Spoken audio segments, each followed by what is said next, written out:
Pagpalang umaga po sa bawat isa. Kahapon, pagkising ko ng umaga, gato na yung boses ko.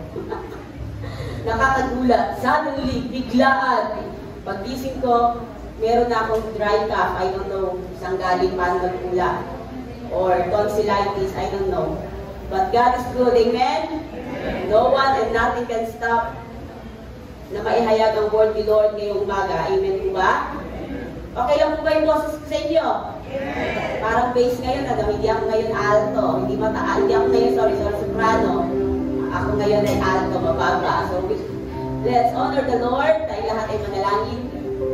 Mabuti, tapat, dakila ka, banal-banal ang Diyos. Patuloy kami nagpupuli, patuloy ka namin winewelcome sa aming kalagitnaan. Because without your presence, Lord, ang pagtitipong ito ay walang kabuluhan. But with your presence, your mighty presence, Holy Spirit, indeed, Lord, this meeting, this fellowship, this service is truly, Lord, a fragrant offering sa iyong harapan, Panginoon. In your throne of grace and mercy, ang gawain ito, Panginoon, ng CSF Church at ang buong CSF Churches na nagdadaos ng gawain ngayon, Panginoon, ay nagbibigay kapurihan, nagbibigay ng mabangon sa iyo sa iyong harapan, sapagkat ang iyong banal na spirito ay nasa aming kalagitnaan.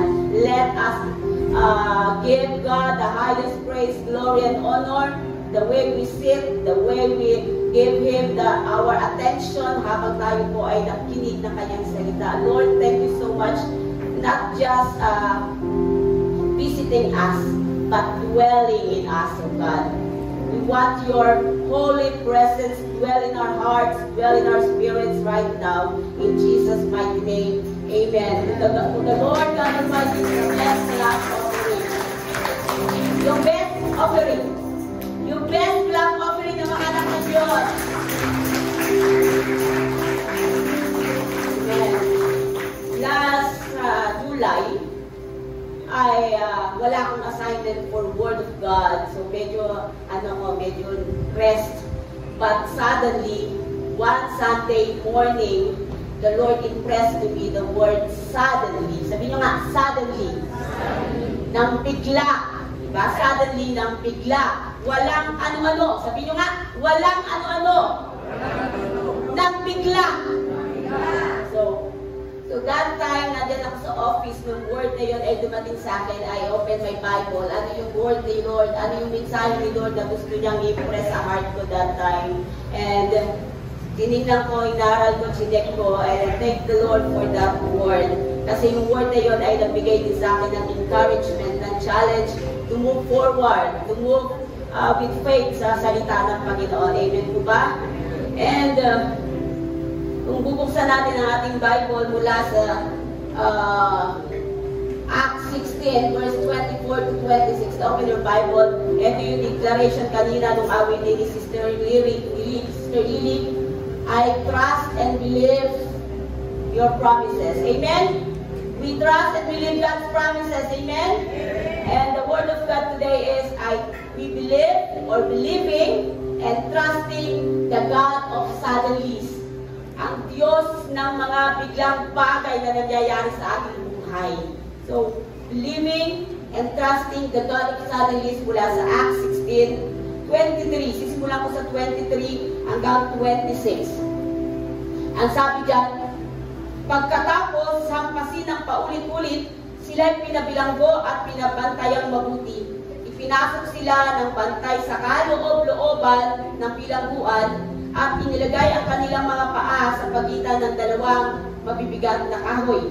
25. Na maghahating gabi na, sina Pablo at Silas ay nananalangin at umaawit ng mga himno sa Diyos at nakikinig naman ang ibang mga bilanggo. Walang ano-ano. Sabi nyo nga, walang ano-ano. Lumindol na malakas at nayanig pati ang mga pundasyon ng bilangguan. Biglang nabuksan ang mga pinto at nakalag ang mga tanikala ng lahat ng bilanggo. To God be the glory. Sabi doon, a violent earthquake.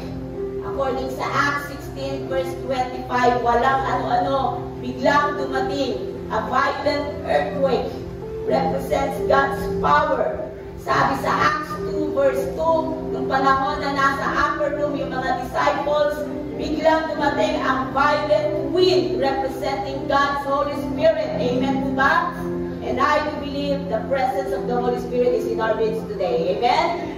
Naniniwala ba kayo ang presensya ng Diyos, ang kapangyarihan niya, ang banal na Espiritu ay nasa ating kalagitnaan? Totoo ang salita ng Diyos. 2, 3 gathered in His name, His presence is in our midst. And we acknowledge you, Holy Spirit. You are the great teacher, the rabbi in this place.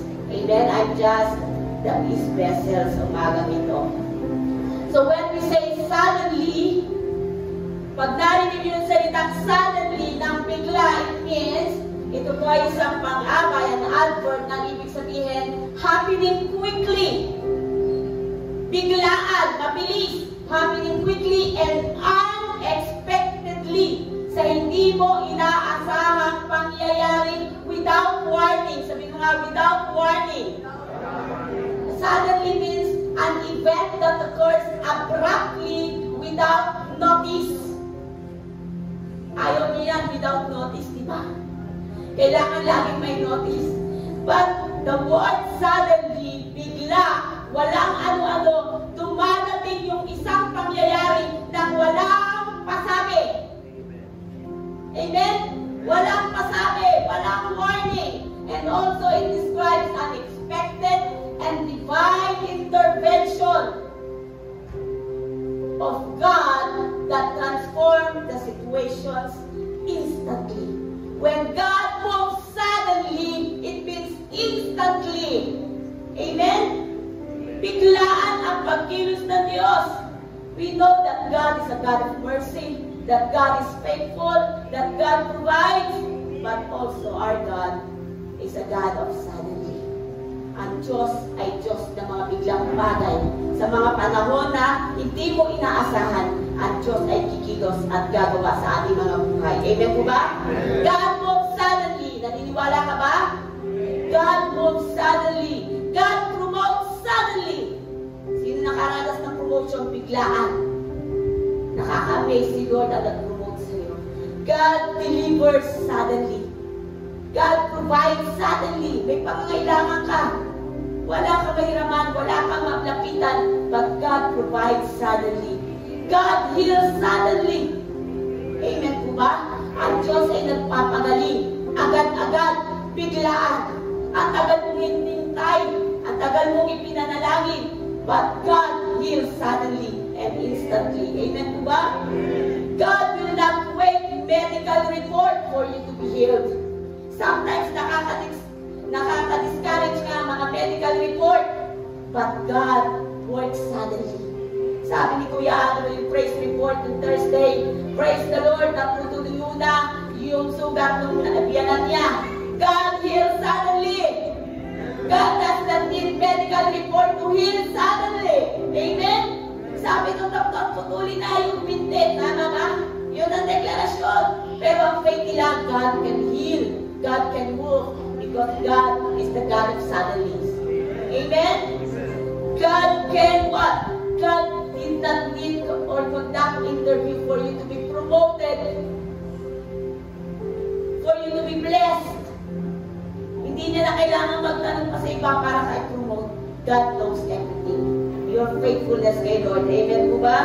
Because God is the God who can make that 90-year-old woman got pregnant suddenly. Ang tagal ng panahon na pwede siyang nabuntis. Bakit yung kailan 90 pa? Suddenly, nabuntis siya. God can make a prisoner a prime minister. Suddenly. Amen ba? Amen. Sa buhay ni Joseph, na isang nabilanggo, mula sa pagiging bilanggo, nilipat ni Lord to a prime minister. Pangalawa sa Paraon, suddenly. From prison to palace. God can bless you and can promote you suddenly. Amen po ba? He is the God of the suddenly. God can make a shepherd boy a king. Ano man ang katayuan mo ngayon, God can promote you. God can bless you instantly and suddenly. Amen po ba? Ang tagal-tagal ng panahon na nanalangin si Hannah, but instantly, suddenly, God answers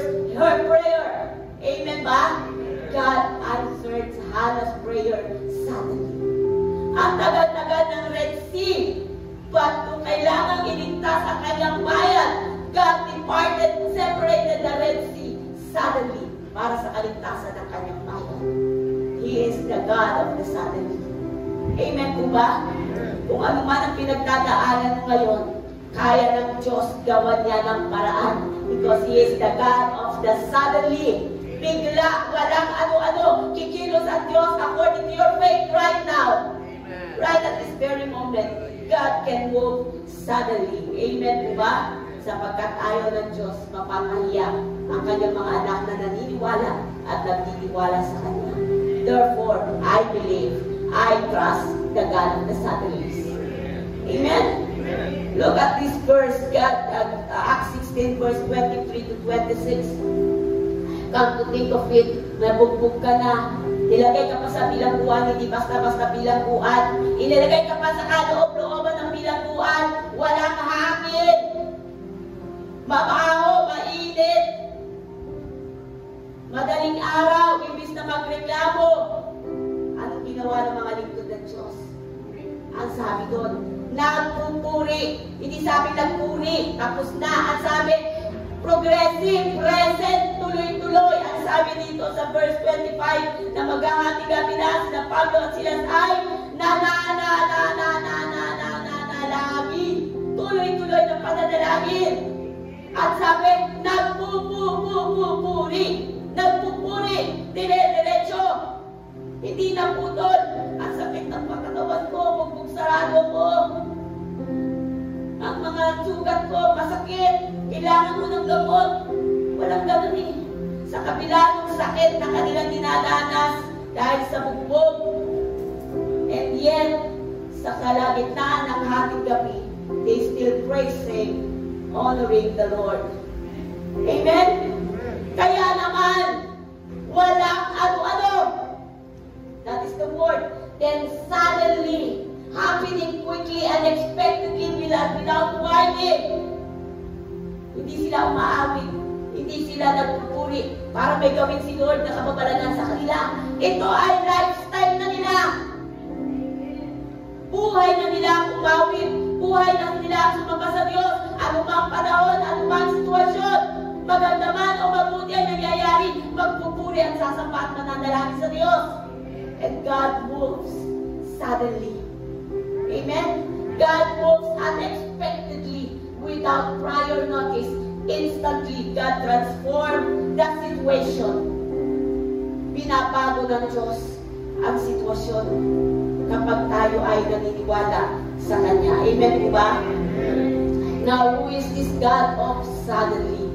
Sino ba yung God of suddenly na yan na ating pong pinag-aaralan? Na ating pong gustong maintindihan. Ngayong umaga ang nais ni Lord, maintindihan natin hindi lamang yung who is the God of the suddenly, but maintindihan mo na kailangan mong iposisyon ang sarili mo to experience His divine manifestation.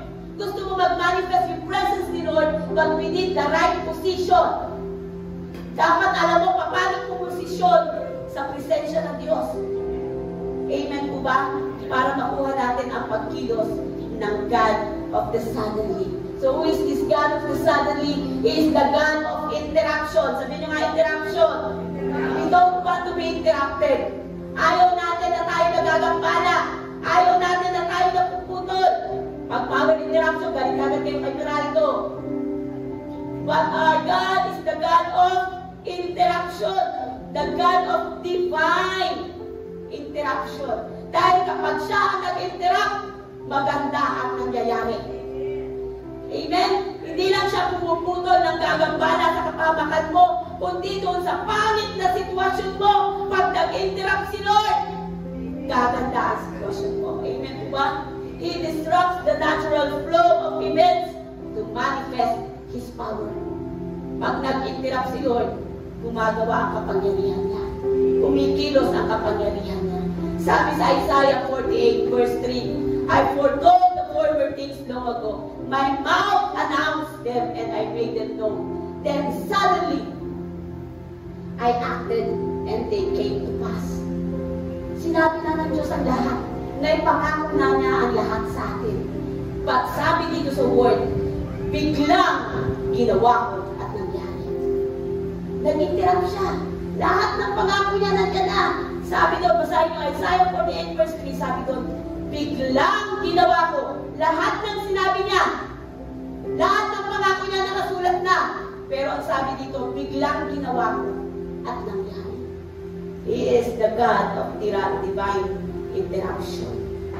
Kaysa kung maranasan, kung mag-i-interact ng ating ginagawa, ng ating kabisihan, ay ang ating Diyos. The God of the suddenly is the God of the miraculous timing. Pag ang Diyos ang gumawa ng panahon, ito ay nakakamangha. Amen po ba? He is always at the perfect timing. Hindi siya nalilate, hindi siya nauna. He is always on time. Amen po ba? He makes all things beautiful in His time. Kung hindi pa nangyayari yan, hindi pa yan time na inilaan ng Diyos para sa iyo. But God of the suddenly is the God of miraculous timing. Amen? Sabi sa Ecclesiastes 3:11, iniangkop niya ang lahat ng bagay sa tamang kapanahunan. May tamang panahon po sa bawat tinakay. Amen po ba? Tama po Diyos. God can interrupt and God is the God of miraculous timing. Last time, gusto kong i-share sa inyo, i-testify sa inyo.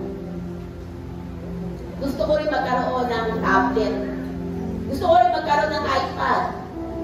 Pero need ko siya, pero hindi ko siya priority.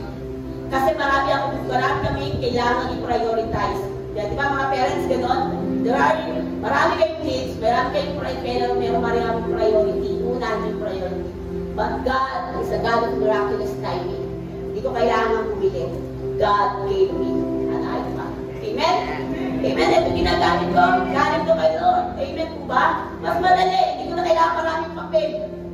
Nandito na lahat. Malaki pa yung letter. Pag kailangan ko ng Bible, kahit ibang translation sa Katerma, meron. Install mo lang. Hindi po ba? God knows your needs. Ang tagal-tagal pwede na maibigay ni Lord, pero in His miraculous timing. Hindi angkop niya ang lahat ng bagay ayon sa kanyang kapanahunan. Kaya niyang ibigay, kaya niyang mag-interact sa lahat ng pagkakataon at panahon. Maniwala at magtiwala. Believe in and trust in the God of the suddenly. Ecclesiastes 3 verse 11. And number 3, the God of the suddenly is the God of the unstoppable power. Sabihin nyo nga, unstoppable. O yan, narinig ko yung kanina sa nag-share dito.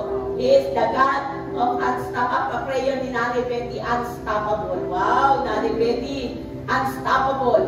Hindi napipigilan kapangyarihan ng Diyos. His sudden acts demonstrate His sovereignty and might. Pag kumilos ang Diyos, pinapakita niya ang kanyang kapangyarihan. Sabi sa awit 62 verse 11, one thing God has spoken, two things have I heard. Power belongs to God. Kanino ang kapangyarihan? Sa Diyos. At hindi natin mapipigilan ang Diyos. Kanino kapangyarihan ang earthquake? Kanino kapangyarihan ang bagyo? Kanino kapangyarihan ang mga natural event calamities? Sa Diyos. Gaano makaganda, kagaling ang ating technology. No one and nothing can stop the power of the Lord. Amen? No one. Because the God of the suddenly is the God of the unstoppable power. Hindi siya tumitigil sa paggawa ng mga kamangha-manghang bagay sa ating buhay. Sapagkat siya ay dakila. Siya ay tapat. Siya ay Diyos noon, ngayon, at magpakailanman. And number 4, the God of the suddenly is the God of instant answers.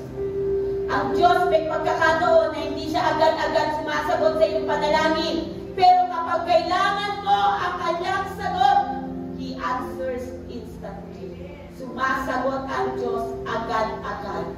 Daniel 9 verse 21 to 23, sabi dyan, while I was still in prayer, sabi ni Daniel, habang ako ay nananalangin, Gabriel, the man I had seen in the earlier vision, came to me in swift flight about the time of the evening sacrifice. Si Gabriel po ay anghel. Siya po ay messenger. Pinadala agad ng Diyos kay Daniel para sagutin, para ipaalam that God answers immediately. God answers His prayer instantly. Sabi mo nga, instantly. Gusto niya instantly, di ba? Ito, napapatunayan natin that God answers prayer. Because sabi sa 23, mark it in your Bible, as soon as you began to pray, nagsisimula ka palang manalangin, a word went out which I have come to tell you, for you are highly esteemed. Pag ang Diyos ay nalulugod sa'yo, kinalulugdan niya ang paglapit mo, bubuka pa lang ang bibig mo sa panalangin. Ang sabi, dumadating na ang kanyang mensahero, ipinaparating na sa iyo ang sagot sa panalangin mo. Yan ang God of the suddenly. Sa simula pa lang ng iyong pakikiusap, ay tinipon ka na ng Diyos. Labis ka niyang minamahal. Sabihin mo sa sarili mo, labis akong minamahal ng Diyos. At dahil labis kang minamahal ng Diyos, ang sabi ni Gabriel, naparito ako para sabihin sa iyo ang kanyang tugon. Grabe. Nagpadala ng messenger para sabihin, you are highly esteemed, you are loved by the Lord, answered prayer ka na. Yan ang ating God of the suddenly. The God of the suddenly is the God who works miracles. Sabi nyo nga, miracles. Beyond comprehension, beyond our human comprehension. Minsan hindi natin talaga maintindihan at maunawaan paano kumikilos at gumagawa ang Diyos. But it brings deliverance. It brings restoration. It brings breakthrough in the blink of an eye. Sa isang kisap mata, God can bring restoration. God can bring healing. God can bring breakthrough. God can bring deliverance in a blink of your eye. Sa isang kisap mata, the God of the suddenly can make miracles beyond our human comprehension. Amen po ba? God is good. Really? God is good? Amen. Gusto ko sa inyo mag-testify. Kami pong pamilya, hindi po kami exempted sa mga problema, pagsubok. Amen po ba? But we tried na laging maging malakas sa inyong harapan at laging maging mahina sa harapan ng Diyos. Sa amin pong pamilya, Velasco, ako pinagpaalam sa akin pong pamangkin, sa ate ko. Sabi ko, ate, tanong mo sa pamangkin ko if I can use his testimony para ipakita ang Diyos is the God of the suddenly. Say amen. So nag-chat yung ate ko, minessage niya yung pamangkin ko. Sabi ng pamangkin ko, okay, pwede gamitin yung kanyang patotoo, kahit sabihin mo pang ako'y pamangkin mo. Last April, meron po kaming pinagdaan ng pagsubok pamilya Velasco, sa nanay ko po, sa tatay ko, sa mga ate ko. Ito po ay patungkol sa akin pong pamangkin na nasa Japan. At nung nandun po siya sa Japan, siya po ay, dahil kulang pa kanyang papers, kaysa hindi siya makapag-work ng maayos, ang ginawa niya para po siya ay kumita, siya po ay nag-drive. Parang Grab. Kaya lang kulang ang kanyang papers. At dahil magaling po makisama yung pamangking ko, nagugustuhan po siya nung kanyang pinagsisilbihan na pagdadrive. Kinukuha po siya instantly dahil marunong makisama yung pamangking ko. Nagkaroon po ng inggit yung isang Pilipina na may asawang Hapon, isinumbong po siya sa pulis. And suddenly, last April, nahuli po yung pamangking ko at nakulong po siya sa Japan. Napakahigpit po ng Japan. Lalo na kapag ang kinalaban mo ay ang kanilang policy, ang kanilang rules. Wala pong kasama doon ang aking pamangkin maliban sa kanyang anak. Wala po kaming kamag-anak doon. Ang kaya lang natin gawin ay manalangin. Ang ate ko po na nasa Dubai ay namumroblema, paano niya po tutulungan ang kanyang anak? Hindi siya makapunta. Ang kaya lang namin, alam ni Pramir kung gaano kahigpit doon. Lalo na kapag kulang sa papers. Nung nakulong po siya, April, ang ginawa lang po namin ay manalangin. Manalangin. Sa pagtitiwala namin buong pamilya na ang Diyos ay kikilos, gagawa. Amen? Pagdating po ng June, I think June or May, nilipat po siya.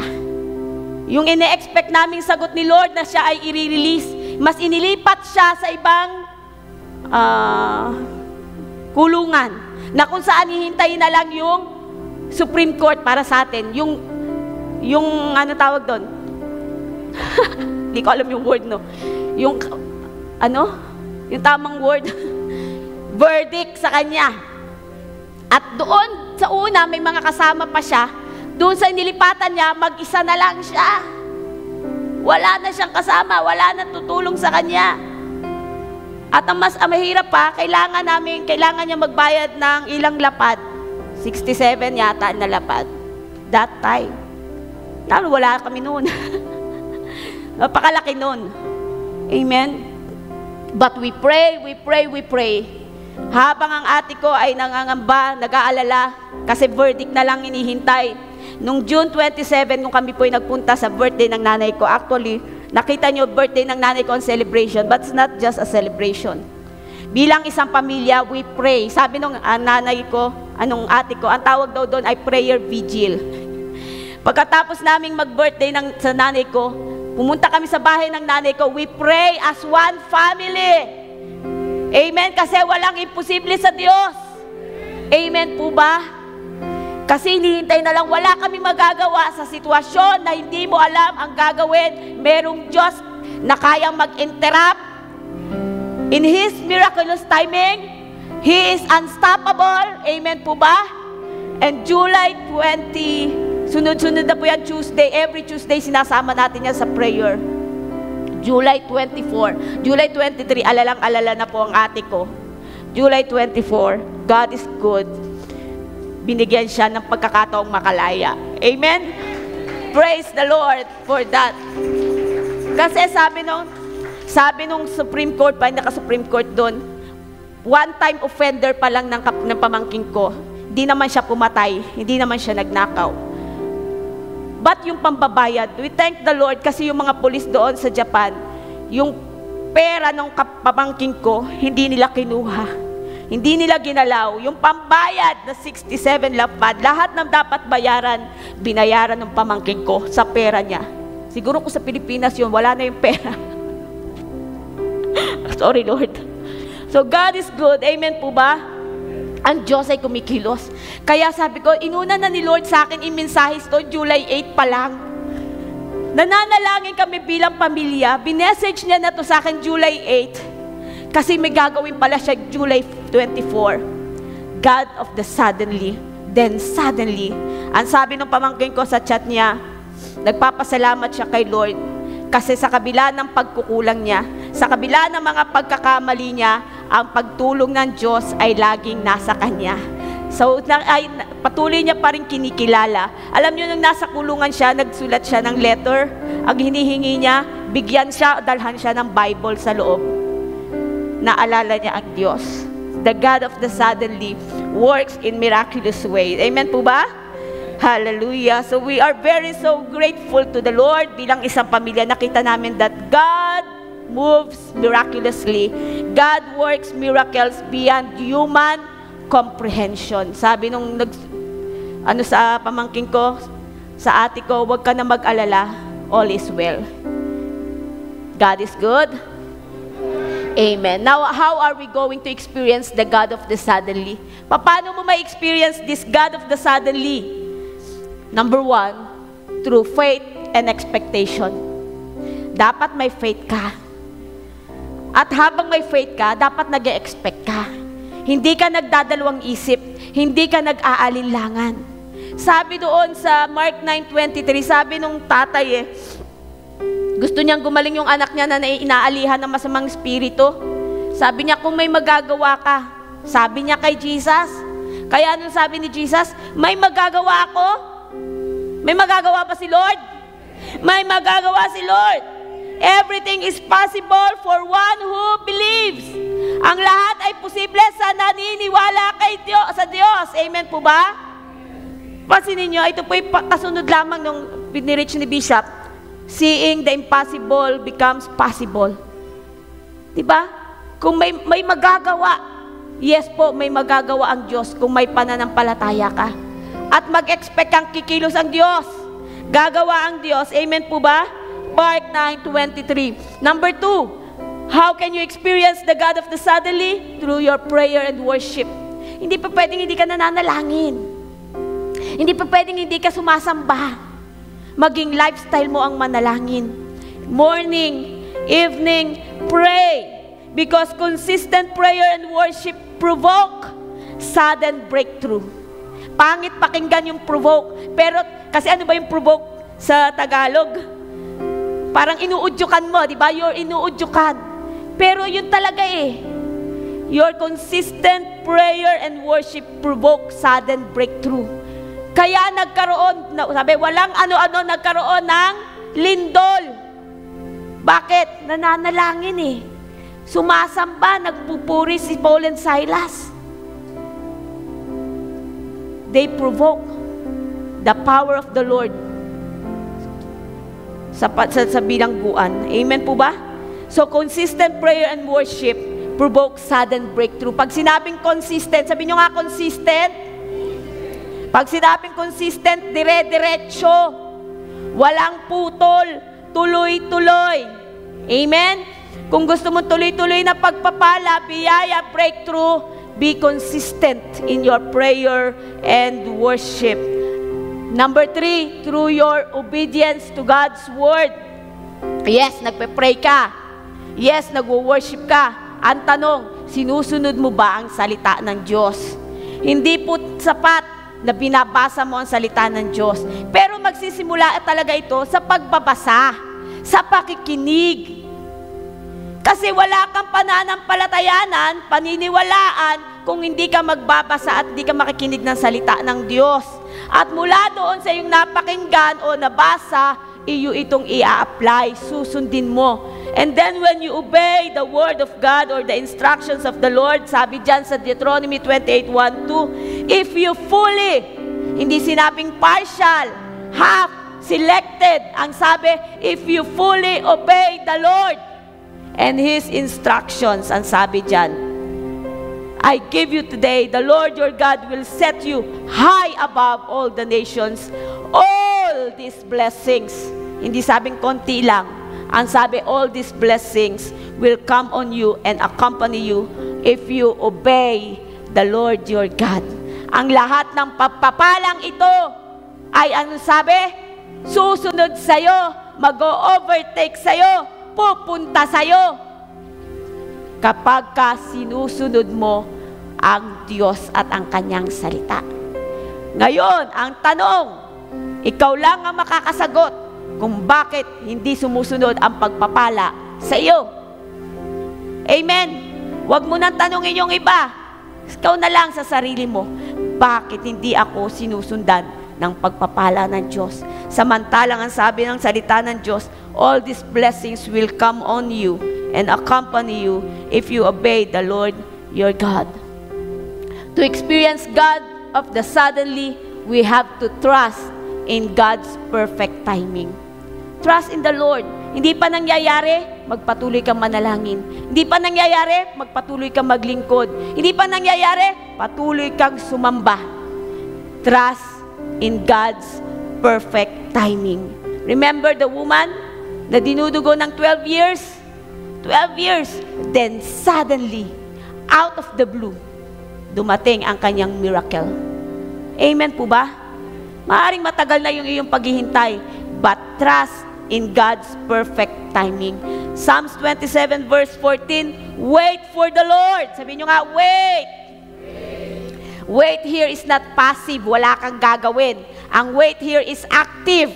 While waiting, you still praising. While waiting, you're still praying. While waiting, you're still worshiping. While waiting, you're still serving the Lord. Active ang waiting, not passive. Most people, ang waiting talagang naghihintay na lang ng biyaya, bagsak, parang si Juan Tamad, hintay ng bayabas pumatak. Hindi ganun ang waiting kay Lord. Sa season ng waiting mo kay Lord, you have to trust Him. At habang nagtatrust ka sa pangako ni Lord, nagagawin niya ang pinangako niya sa iyo, manalangin ka, sumamba ka, maglingkod ka, pumanatag ka sa presensya ng ating Panginoon. Amen? Now, CSF, how are we going to position ourselves sa divine suddenly? Gusto nating maranasan yung word na walang ano-ano. Gusto nating maranasan ng biglang kumilos ang Diyos sa iyong pinagdadaanan ngayon. Ano yung pinagdadaanan mong mahirap? Anong pinagdadaanan mong imposible? Anong pinagdadaanan mo na kahit anong gawin mo, alam mong walang mangyayari? How are we going to position ourselves to the God of divine suddenlies? Dahil alam mong wala kang magagawa, merong Diyos na kayang gumawa nito para sa iyo. Amen? Yung sakit mo, wala kang magagawa, pero ang Diyos na pinananampalatayanan mo, may magagawa. Yung pangangailangan mo, ang Diyos may magagawa. Amen? He is the God of the suddenly. Number 1, you have to uphold a life of holiness. Sabihin nyo nga, holiness. Kabanalan po. Bilang mga Kristiyano, bilang mga anak ng Diyos, hindi po tayo pwedeng manatili sa pagkakasala. Ang Diyos ay mahabagin, ang Diyos ay mapagpatawad, but if we want to experience the God of divine suddenlies, to position ourselves before Him, we have to uphold holiness. Pag sinabing uphold, maintain. Kung ikaw ay lumalakad na may kabanalan at katwiran ng Diyos, manatili. Panghawakan mo ang kabanalan at katwiran ng ating Panginoon. Why? Because purity attracts God's presence. Ang kabanalan, ang katwiran ay nag-a-attract sa presensya ng Diyos na manahan sa iyo. It attracts power. It attracts presence. Sabi sa Hebrews 12:14, make every effort. Ay, mag-e-effort pala. Sabi mo nga sa katabi mo, mag-e-effort pala. For you to experience God's divine suddenlies, mag-e-effort. Anong e-effort mo? Sabi dito, make every effort to live in peace with everyone and to be holy. For without holiness, no one can see or no one will see the Lord. So kailangan nating mabuhay na may kabanalan sa harapan ng Panginoon. It's not our righteousness, it's not our holiness. Paano mabuhay na may kabanalan? Manatili ka sa presensya ng Diyos. Amen? Not your own self-righteousness or self-holiness, but the holiness. Clothe yourself with the holiness of the Lord Jesus Christ. Clothe yourself with the righteousness of the Lord Jesus Christ. Not our self-centeredness or self-righteousness. Number 2, be persistent in prayer. Ano yung persistent? Matyaga. Tapikin mo yung katabi mo, matyagang manalangin. Hanggat wala pang nangyayari, manalangin. Paano kung tumigil kami? April nangyari, May, ang pangit ng balita, imbis na ma-release, nalipat pa sa matinding bilangguan. Kung tumigil kami, kung nanghina kami, umalis kami doon sa place of worship, place of prayer, na-discourage ang bawat isa. Hindi kami naging persistent sa pananalangin. Hindi namin naranasan yung God of the suddenlies, breakthrough, deliverance sa aming buhay. Amen po ba? So be persistent. Kung ang iyong pisikal na mata ay walang nakikita ngayon sa iyong ipinapanalangin, patuloy ka pa ring manalangin. Kung wala kang nakikitang pagbabago sa iyong anak, patuloy mo pa rin siyang ipanalangin. Kung hindi mo pa rin nakikita ang pag-angat ng inyong buhay, patuloy ka pa rin manalangin. Because if you're persistent sa Luke 18, yung widow dahil sa kanyang kakulitan, sa kanyang kapagtsatsaga, kahit na pangit yung ugali ng judge, ibinigay yung kanyang kahilingan. How much more ang Diyos natin, ang Ama natin, ay hindi pangit ang ugali, hindi madamot. Our Father in heaven is a generous God. Amen? Alam niya kung ano ang makabubuti sa iyo.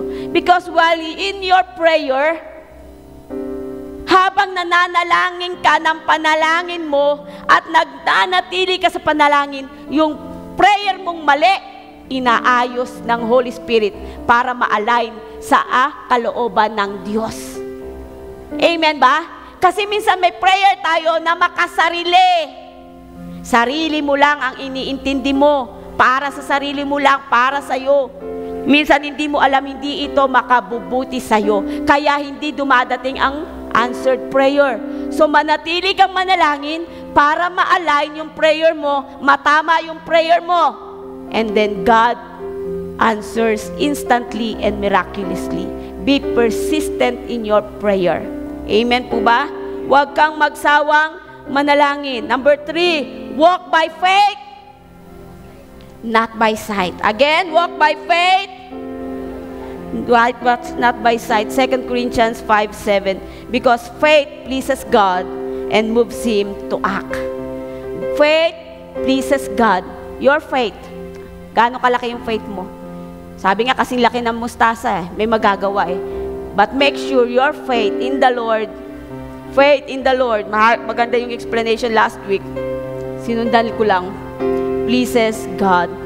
And it acts. Okay? It acts. It provokes.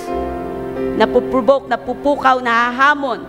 Because faith, sabi ng pinag-aralan natin, without faith, it is impossible to please God. Pero kapag siya ay na-please, na siya ay nagre-reward. God rewards our faith. Ginagantimpalaan ng Diyos ang iyong pananampalataya. So, activate po ang faith. Amen? Huwag mong i-activate yung pagkatakot. Huwag mong i-activate yung doubt. Huwag mong i-activate yung double-minded spirit. Huwag mong i-activate yung pag-aalinlangan sa pangako ng Diyos. Activate your faith in the Lord. Amen? Because only your faith pleases the Lord. Amen? Makita niyang nananampalataya ka sa Kanya. And number 4, be watchful. Maging mapagbantay ka. Baka gumawa na ang Diyos, hindi mo lang nakita. Be watchful and ready. Ang Diyos ay kumikilos ng kamangha-mangha. Always be prepared that God moves suddenly sa ating mga buhay. Be ready. Always be ready. Sabi mo sa katabi mo, get ready. Bibiglain ka na lang ni Lord. Tingnan mo kung naniniwala siya sa deklarasyon mo sa Kanya. Ulit, get ready. Bibiglain ka na lang ni Lord. Amen? Sabi diyan, the God of suddenly. Naniniwala kayo? That the God of suddenly is still at work today? Noon, ngayon, at sa habang panahon, kumikilos ang Diyos ng biglaan. Bringing unexpected breakthrough. Sabihin nyo nga, breakthrough. Sino may gusto nyo? Sabihin mo, I want breakthrough. I want deliverance. I want restoration. Kung yan ang declaration mo, maniwala ka. Ang Diyos ay mag-i-intervene sa iyong sitwasyon. Ang Diyos ay papagitna. Ang Diyos ay gagawa. Amen? Just align yourself with His Word and His will. Amen? Because your season of sudden miracles is here right now. Naniniwala ka ba? Darating ang kilos ng Panginoon. Sabi sa Psalms 18 verse 28 to 29, suddenly, pakinan yung sounds, suddenly God, you floodlight my life. I'm blazing with glory, God's glory. I smash the bands of robbers. I vault the highest fences. Sa The Message Translation, sabi sa Tagalog, Ikaw, O Yahweh, ang nagbibigay sa akin ng ilaw. Inaalis mo, O Diyos, ang lahat ng kadiliman. Pinapalakas mo ako laban sa kaaway upang tanggulan nito ay aking maagaw. So I have this prophetic declaration habang nandiyan po kayo sa upuan. Kung sa inyo po yung declaration, gusto nyo po mangyari sa inyo, say amen to that. Lord, I believe God of the suddenly work in me and through me. Amen? Hallelujah. So I have this prophetic declaration for all of you.